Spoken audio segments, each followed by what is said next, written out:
Okay, welcome to the Standard Response Protocol training for students and staff. This is a tool used in all of North Clackamas School District schools and actually across the country in schools and organizations to prepare for emergency situations. We know that by preparing for an emergency, we can reduce the risk for students and staff. And it's important to note that while we often hear news reports of tragic events around the country, these incidents are extremely rare. In fact, the Center for Education Statistics reports that crime and violence have actually decreased every year for over a decade. So while we want to plan for an emergency, please rest assured that a school building is actually one of the safest places that you can be. Now, when we talk about student safety, it's important to have some shared vocabulary. Students, you certainly know who you are. Staff actually means that it's any adult in the building. And often these folks can be identified with their North Clackamas ID badges that they're wearing. And the reason why it's important to know who these folks are is often information is disseminated through our staff to you, the students. And then, of course, there are first responders that may be involved depending on the emergency. We could see fire, police, or paramedics.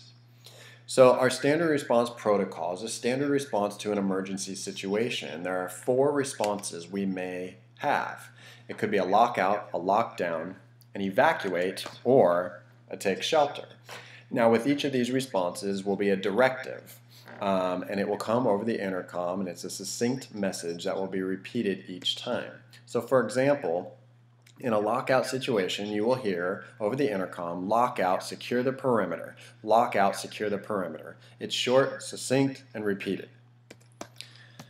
Now, in the event of a lockout, it's used when a threat is outside of the school. So take a look. Lockout deals with a threat outside of the school. A lockout could be the response to a violent person or incident in the community near your school.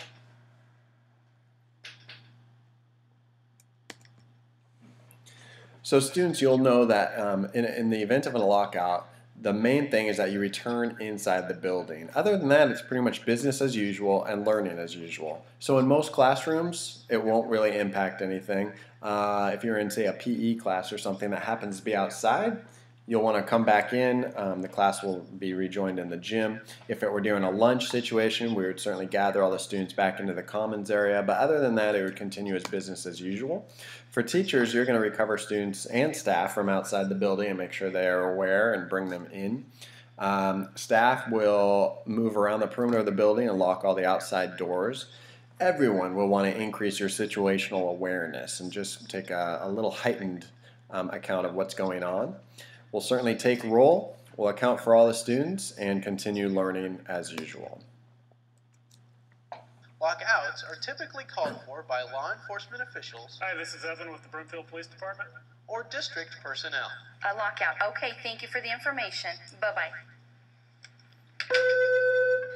Attention students, we're in lockout, secure the perimeter. Lockout, secure the perimeter. The goals of a lockout are to get all students and staff inside the building. Guys, come on in. You need to get inside. Go to the first classroom on the right. Hurry, hurry, hurry, hurry, hurry. And then lock all exterior doors. In most cases of a lockout, it will be business as usual inside the school.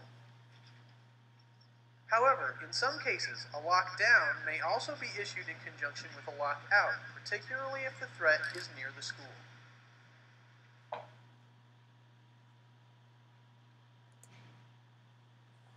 So that takes us to a lockdown. And in a lockdown, you'll hear lockdown, locks, lights, out of sight. Lockdown, locks, lights, out of sight. This is used when there's a threat inside the building. So this is certainly a heightened level of threat. Take a look. Lockdown deals with an internal school threat and entails locking interior doors, turning off lights, and hiding. An easy way to remember this is locks, lights, out of sight. Since the threat is already inside the building during a lockdown, there's no advantage to locking any unlocked exterior doors. In fact, locking these doors may put staff unnecessarily at risk. This also allows quick and easy access of law enforcement into your building.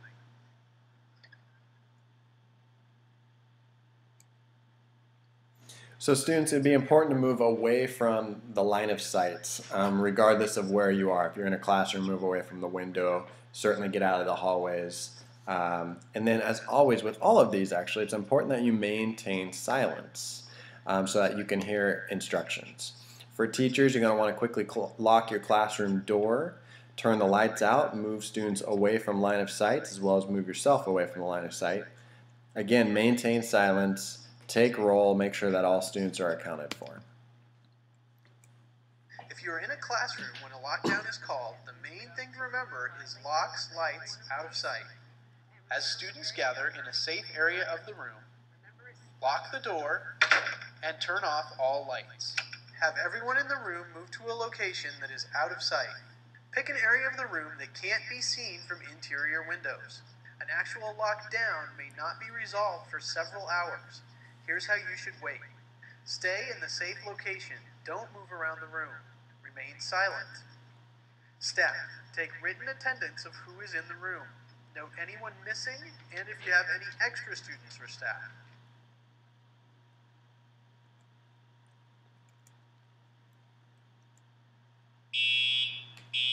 If a fire alarm sounds, do not leave your safe location unless you are certain that a fire is threatening your room. If you are forced to evacuate due to a fire, keep in mind that the hall may not be your best escape route.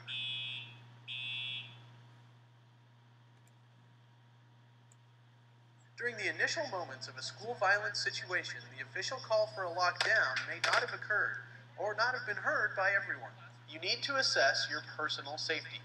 Consider your best option. This may include staying in a classroom behind a locked door, hiding, or evacuating. Self-evacuation, which means exiting the school and leaving the campus, is an option. If you're in a hallway, common area, or near an exterior door, self-evacuation may be your best choice. Once you've arrived at a safe location, you should immediately check in with your parents and the school district to let them know you're safe.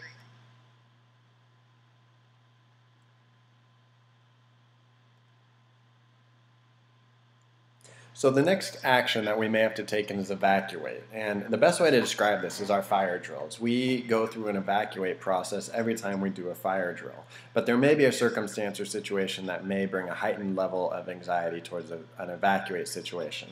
So that's why we practice. So you would hear evacuate to your standard location in most fire drill situations, but you may hear something specific such as evacuate to the gym. Now, students, important, leave your things behind. You'll form a single file line and be prepared for other evacuation instructions and then go to the stated location. You might be asked to hold hands of the person in front of you and behind you.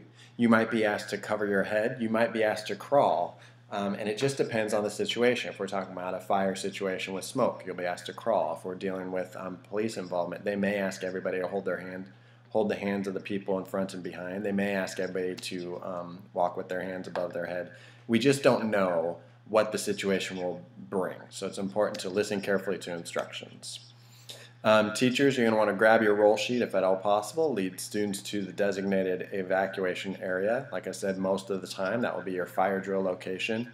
Take roll and then you'll be privy to any further instructions. So like I said, some examples: evacuate hand in hand to the gymnasium, or evacuate in cover to the hallways. There's a variety of examples. You'll hear the public address over the intercom 2 times, clearly, succinctly, and repeated. In a situation where we have to evacuate, teachers will use cards to identify if they need help or not. If everybody is accounted for and in the designated location, you'll hold up the green OK sign. If we need help finding somebody, students in the restroom or somewhere else during an evacuate, you'll hold up the sign help, and we'll identify who needs to be found. And in more serious circumstances, you may have to hold up the medical help sign, and we'll get help accordingly. So you'll see the assembly card that you'll have handy at all times. Finally, shelter, and this is a very rare situation, especially in Oregon where we don't have a lot of natural disasters, but it's important to be aware of it just in case. So students, in a shelter situation, listen for the type of hazard and the shelter method. Teachers, same thing. Listen for the type of hazard that might arise for a shelter situation and the shelter method. Take roll and account for all your students. So, for example, you might hear shelter for earthquake, drop, cover, and hold. Shelter for earthquake, drop, cover, and hold. And honestly, that's probably the most likely event of a shelter here in Oregon. You see some of those other options. Shelter for fire, drop and crawl. Shelter for bomb, drop, cover, and hold. But you'll hear those statements twice, and then of course you'll want to follow those instructions. And as always, you'll want to shelter in silence so that you can hear ongoing instructions. You see the different methods for shelter, drop, cover, and hold. You might seal the room if there was smoke or another contaminant flowing into the room. Drop and crawl in a smoke situation, and as always, stay in silence. As we do these trainings every year and multiple times a year, it's important to talk to your parents about these. Let them know that we had this training today, and encourage them to call administration if they have any questions or concerns, and we'll be happy to talk with them about it. So our standard response protocol review, there are 4 potential actions that we may have to take. We want to be prepared for all of them, and most importantly, the more prepared we are, the more safe we'll feel, and that is the key. Thank you.